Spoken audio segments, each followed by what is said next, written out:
Hello everyone and welcome to my first build video of Remnant 2. We're going to call this build the Vile Warlord. It's a mix between Ritualist and Challenger. Things we are running for our relic are elemental damage, crit chance, and crit damage. We are doing this because we are a hybrid of elementalist and weapon damage. Our main driver for damage of this build is a Sparkfire shotgun because it applies 2. You can make it do 3 statuses at one time, but I'm doing 2 for the crit chance. Our melee weapon, we're using World's Edge because it easily procs Stormbringer. And for our sidearm, we are using Deathbrand with Twisting Wounds because we always don't want to waste our cooldowns for our Miasma and our Rampage while mobbing. So typically we want to save that for a boss or an elite or pack of elites. Sometimes they spawn multiple. For our amulet, we are using Abrasive Whetstone. I did test other things. The one I liked the most out of all my tests was Cost of Betrayal. It does take a bit to get used to using one relic charge, but this is the closest thing to get to the damage of Abrasive Whetstone out of all the amulets I've tested. I'm not sure what a close runner-up will be. Maybe Ankh of Power, maybe? But I think your best bet will be Cost of Betrayal. It's really good. I do enjoy it.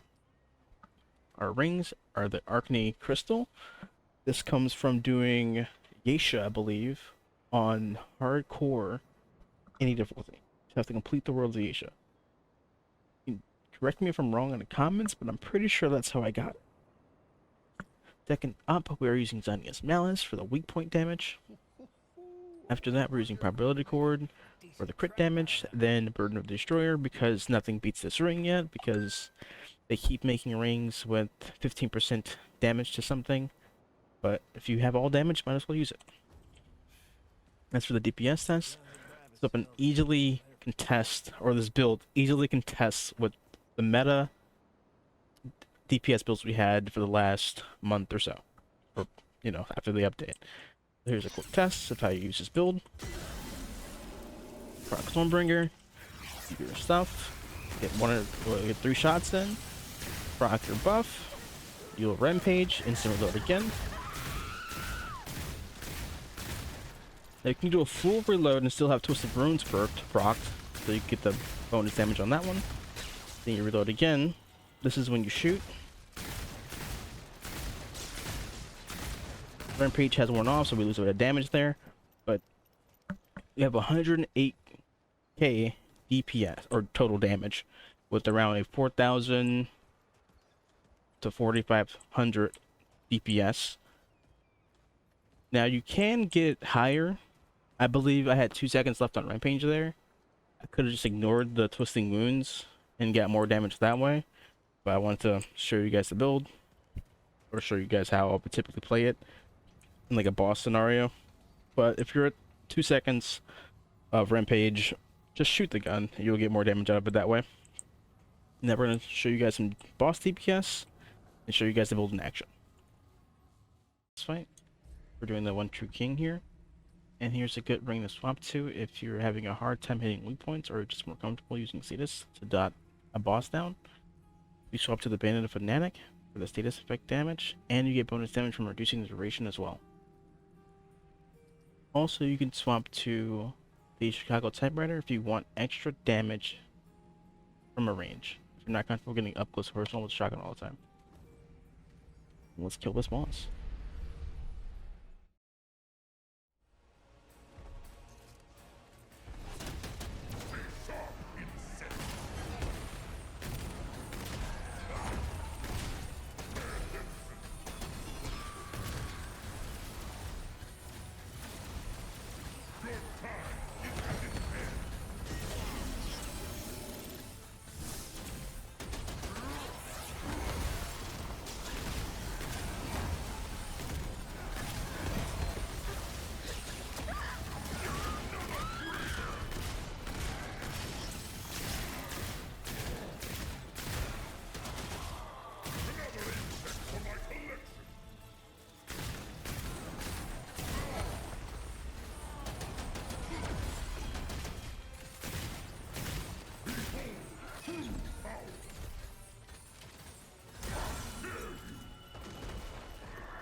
Okay, welcome to the ad clearing part of the build. There are a few changes we make to it to make it better at clearing ads. We keep the relic exactly the same. There are 2 relics I recommend changing to if you don't like the one I chose. You can do Resonating Heart for the heal over time, or you can do Paper Heart. It effectively works the same as a Large Heart, but you just have to kill ads to clear the status. You can pick whichever one you like though, or just pick any relic you enjoy. No problem there. We switch from the shotgun to typewriter to get more crits because it has a higher magazine and a higher RPM. You know, that just essentially makes it easier to get crits for resets for Devouring Loop. We change our mutator from Stormbringer to Shocker. I'll show you why and give you an example as to why we do this in a second here. Keep our pistol exactly the same. Change our amulet from Embrace of Whetstone to Cost of Betrayal because of the fact that it gives you 20% all damage. This is the reason we only have 1 relic charge. Upon using said relic, we gain an extra 20% all damage, which gives us a total of 40. If you don't like having 1 relic charge though, completely understandable, especially playing on Apocalypse, I recommend 3 relics, or 3 amulets, sorry. My 3 choices would be Sinister Totem. This gives you higher status damage, but you don't get as much weapon damage with this one. So you do get tons of status damage though. So if your status damage is your focus, use this, no problem. It's really good. I do recommend using a status firing weapon though, because it builds stacks faster, but you don't have to if you don't want to. My other 2 choices would be Anka Power, 15% all damage, consuming your relic gives you another 15%. You don't want to be chugging relics all the time, or if you don't want to change your traits to get Glutton to make this easier to do, don't worry about that either, because I personally would just go with change the amplification if you don't want either one of those. You will have this up all the time for every enemy, whether you're shooting or meleeing or anything like that, because of how much status we inflict.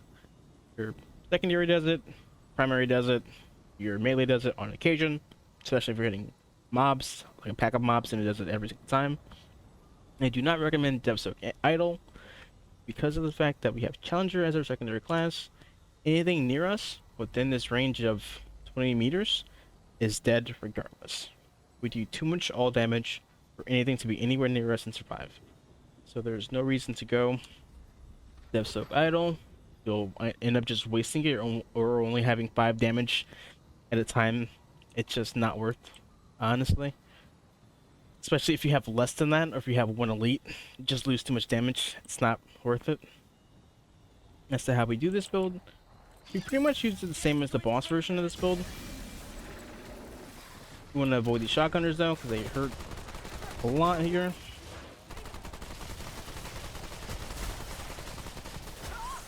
I'll start stacking Shocker, so I can show you guys why we use it. There's a little small taste of it right there. Rampage procced.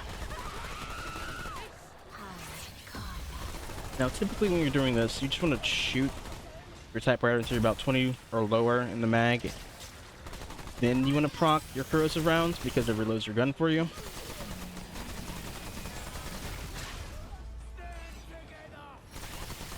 And hopefully we get a crit here, or not a crit, but a reset here from our crits on our abilities. It doesn't happen all the time, just very often. Sometimes you get unlucky, sometimes you do get lucky.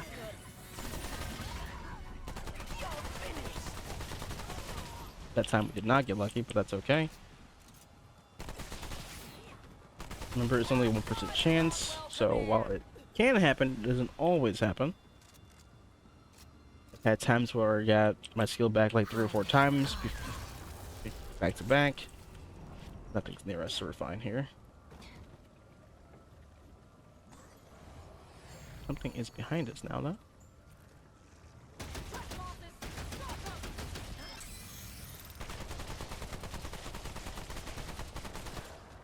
Still no reset. Awfully unfortunate this time.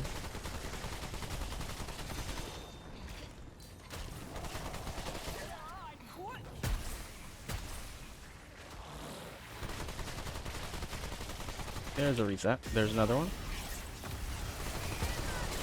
So we do that.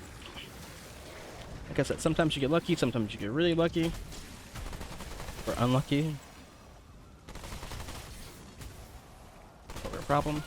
The build still does good damage. If you don't really care about the higher reset chance from the typewriter, you can keep on a shotgun and do just as well. Actually, you'll do better against elites, because the shotgun will absolutely destroy those. And it still has a decent chance of getting it. Another reason we use Rampage while clearing as well, not only for the damage, because it gives us infinite ammo, help us conserve ammo with those weapons that use a ton of it, i.e. the shotgun. You get an early reset there that time. You can actually reproc. I actually did a major mistake there just now, which is procking Rampage again before the full duration is gone. That bugs it out for some reason. You can't use it at all. Like, it just spews the skill over, and you can't start building stacks for another charge. There is one other issue with this build that I hope is a bug. For some reason, when you use miasma to mark enemies, and they die from the miasma proc, it does not spread with the Val perk. If you shoot them, it does spread, but just if they die from the ability itself, it does not spread. I don't know why that is. I'm pretty sure it's just bugged, and I hope it is, because if it's not, that's really unfortunate for this weapon, or for this build. Is it over? Also, this build can go through floors and walls, which is a pro and a con, as I will show momentarily. If I stand here, I can hit things through this wall, and also way below us. So you have to be kind of mindful and look for floating damage numbers as to where you're hitting, because you will very easily hit half of a map and not know it, then wonder why the hell 20 things are behind you, because you hit them 5 minutes ago and just didn't know. If they squish your mobs, they'll die regardless. They can't survive the dot damage. But if anything does survive, it's a bigger elite like this guy. Not an elite, but just a special mob. Things to be mindful of. If you see any floating numbers and they don't die immediately, they are actual threats to you, and you should be looking out for those numbers.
And this is where we'll start wrapping up the build, guys.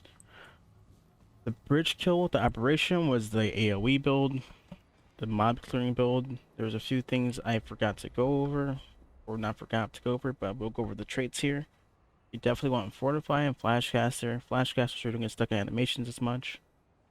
Endurance, I think it's definitely worth it, especially if you play heavier armor. You want Spirit for mod power, so you can get to keep that up as much as possible. Cooldowns, essential part of this build. Amplitude, so you have a huge range on your miasma and the detonations that come off of it. Handling, you can take this off if you want. I don't recommend it because it modifies the cone, and I believe as well as the recoil of the shotgun, so definitely you want that. Siphoner, just as is. Then evade distance, you know. Those are my best traits for this build. The One True King build, I completely forgot to put in my large hearts, or not my large heart, but my shards. So we missed about 30% of our damage there from crits and elemental, so that fight could have been much, much faster. I should have been doing about 2k damage per shot more, or at least 1.5. We missed a lot of damage there. This was really meant to showcase the build against bosses that it really shouldn't be against, or that would have trouble with. And honestly, it did pretty well. So if it can kill the bosses it has troubles with, you guys should have no problem killing bosses that are way easier and are close in your face and just murder them. That was my first build guide. Thank you guys for coming out, and have fun.